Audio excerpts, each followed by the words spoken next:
Assalamualaikum warahmatullahi wabarakatuh. Perkenalkan, nama saya Sapna, NIM 20112622. Saya dari Prodi Pendidikan Agama Islam di Sekolah Tinggi Agama Islam STAI Ana 2 Kuala Tungkal semester 4. Baiklah, kali ini tujuan saya membuat video ini yaitu untuk memenuhi salah satu tugas mata kuliah materi Akidah Akhlak 3 oleh dosen pengampu Bapak Dr. Nur Habibullah MPDI.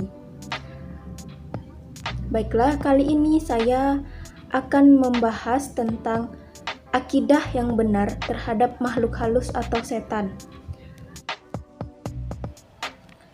A. Pengertian makhluk halus. Al-ghaib secara bahasa adalah apa saja yang tersembunyi dari diri Anda atau tidak terlihat oleh mata, walaupun dirasakan oleh hati. Makhluk gaib disebut juga makhluk halus, makhluk yang tidak kasat mata, dan makhluk yang tidak dapat dijangkau oleh panca indera manusia.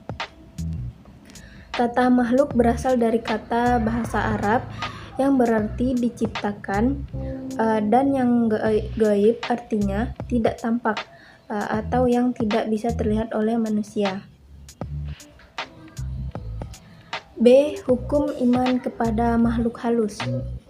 Iman kepada yang gaib berarti membenarkan perkara-perkara yang gaib yang tidak diketahui oleh indera manusia, dan hanya melalui berita wahyu yang dikirim kepada para nabi, jin, setan, dan malaikat, merupakan makhluk halus yang hidup di alam gaib, di mana sumber pengetahuan manusia tentang makhluk-makhluk gaib itu adalah petunjuk dari Allah melalui para rasulnya.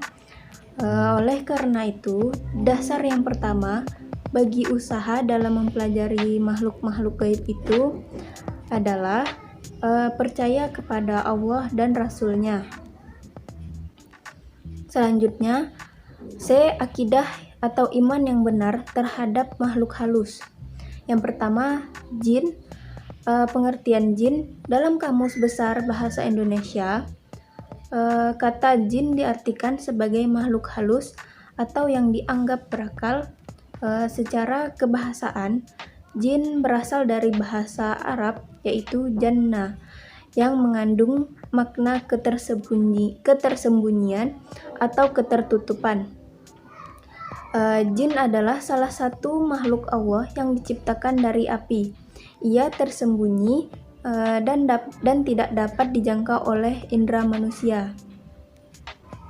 Dari segi bahasa Al-Quran, kata jin berasal dari akar kata yang terdiri dari huruf jim dan nun, yang berarti ketertutupan dan ketersembunyian.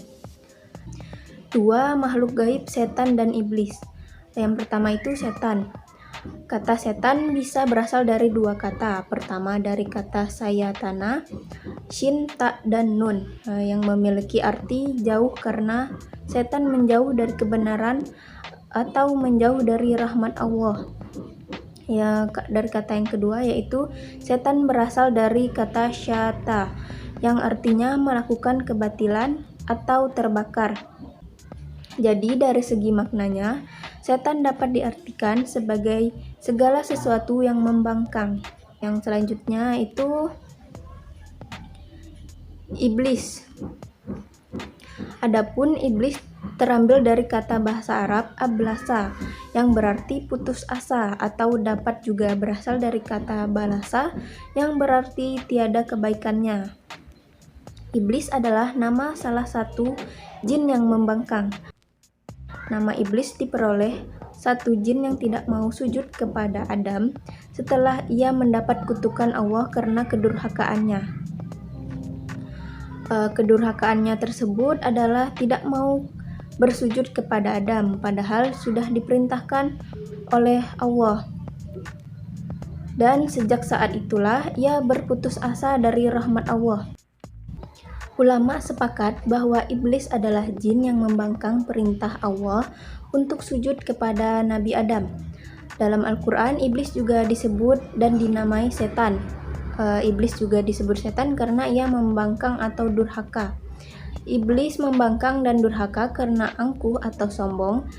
Ia menganggap dirinya lebih baik dari Adam karena diciptakan jauh sebelum Adam. Ia juga merasa dirinya lebih mulia karena diciptakan dari api. Cukup sekian dari pemaparan saya. Selanjutnya kita ke sesi tanya jawab. Pertanyaan yang pertama yaitu, bagaimana sikap seorang muslim terhadap makhluk halus?